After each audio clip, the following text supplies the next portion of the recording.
Now, let's get some more reaction on the appointment of Commissioner Fannie Masemola. I'm joined by Dr. Jakkie Cilliers from the Institute for Security Studies. Dr. Cilliers, good afternoon. Thank you very much for your time. Just listening again to that little bite we played now of the new commissioner. He had a media briefing earlier. What just struck me was that he's a man of few words, and two things stood out for me, which was that when he was asked about what kind of style is he bringing in, he just said, I'm bringing in a style to establish a management team that's going to lead the SAPS and take it forward and deliver a service that is required by the community. Very straightforward and simple. He was also asked, by the way, Dr. Cilliers, just to inform you about politics and factions and the ANC factionalization that has played itself out in the law enforcement agencies. He said, don't talk to me about politics. He said, you can talk to the minister. I'm just going to be looking after the police and the operation of the police. He sounds like he's going to have a focused approach to ensure that effective policing is going to happen. Good afternoon, Dan. Well, that would be very welcome. What the police need is a steady hand and to instill confidence. Confidence in the police has been slipping. The HSRC recently released their recent polls, which indicate that it's now at about 27% people that have confidence in the police, and crime is increasing. And all the performance indicators that we use to track police effectiveness are going down year on year.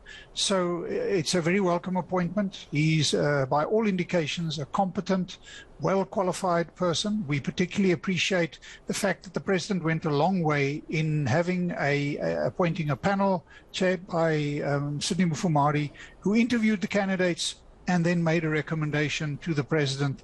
And that kind of process, we need much more of that to bring stability and competence to the top leadership, not only of the police, but across the civil service. Yeah, and that panel you're referring to, the headed by Dr. Sidney Mufamadi, was very well put, I think, in my view.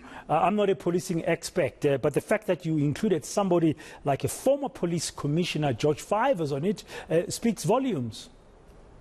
Yes, no, excellent. I mean, there were a few debatable political appointments, but neither here nor there. The President could just have appointed somebody. He didn't.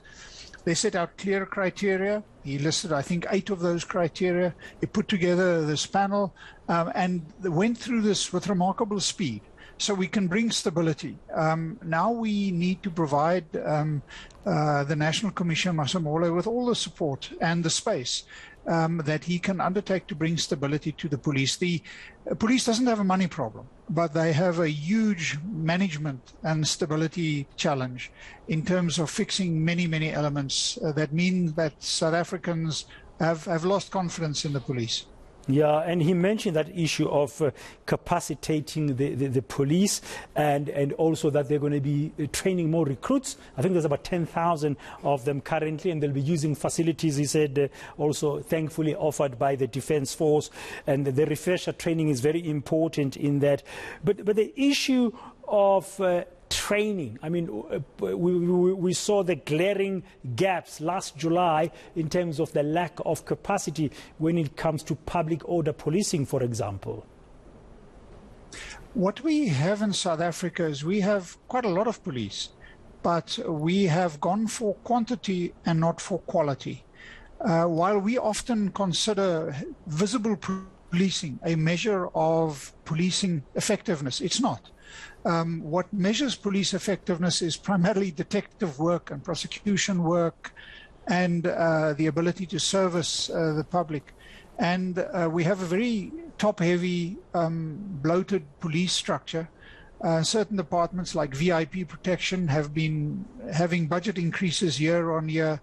And the result is that over many years, the top structure of the police have grown, but the boots on the ground have reduced. But it's not only numbers. It's not just more policemen and women.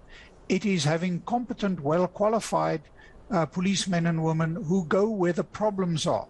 And that for that we need, it's a long road ahead, but it's largely sorting out the management of the policing and, in a sense, going back to basics. And I hope really that Commissioner Masemola will take those issues to the fore. He clearly has the support and the confidence of the minister, and that was a big problem with the previous national commissioner, and that will go a long way And hopefully the fact that he was appointed by a committee will mean that when the minister perhaps move on, we won't again have the same problem. Yeah, and just another question. I mean, right from the start, he spoke about what he said, building and strengthening what he called a community-centric police service. He also referred to the need to rebuild CPFs, community policing forums. How important is that going to play to re-establish that trust that the community, that the public has now lost in the police? That is a long road. The community policing forums have fallen by the wayside. There are many challenges in that regard. I think that there are certain internal issues within the policing, I think, the police that first needs to be fixed. And there are certain key areas like the firearms control, registration and process, forensics, and so on and so forth, which are completely dysfunctional.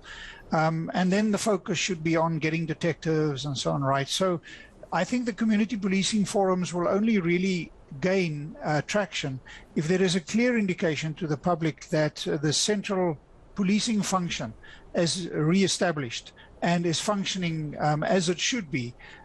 So I think there are many other issues that probably also need priority attention, including the policing forums, but I'm not sure that that's a first priority. That may be a little bit of a bridge too far at the moment. Yeah, he mentioned it as in the list of things. I mean, there was a lot of stuff that he mentioned, and that sort of stood out as well in terms of that community thing. But he also spoke about filling vacancies, and he mentioned that including in the intelligence. I mean, one of the things that has been lacking is crime intelligence. How critical is that priority going to be, Dr. Cilliers? Bringing stability to the top echelons of the police and in all the security agencies is critical. There is a whole school of management that makes the point that the primary purpose of somebody like the National Commissioner is to make sure he gets the right people into the right positions, competent men and women into permanent positions, who then are left alone and supported to fulfill their mandate. Very, very important. Crime intelligence is important, but we have a little bit, I think, of a the police don't really do crime intelligence. They should do crime analysis, and they should gather information and analysis on crime statistics. But we know for a fact that crime intelligence is one of the departments within the police that were really quite problematic and were instrumentalized in the factionalism within the ANC. And that is the issue. If the factionalism in the ANC continues to spill over into the public domain, it will complicate the management of South Africa's security situation. And this is a difficult year as we head to the elections within the ANC, December 2022, and then to general elections in 2024, because the cake within the ANC is declining and the fight is becoming more vicious within the party for access to positions, to contracts, and so on. So President Ramaphosa, who's getting on top of that, has also got a big challenge, and he has to really get on top of that situation within the ANC, because it is that has created all of these problems that we now have to deal with. And hopefully, as you said earlier, they'll give the new police commissioner the space and the support he needs to do the work of a police commissioner. Thank you very much, Dr. Jakkie Cilliers from the Institute for Security Studies.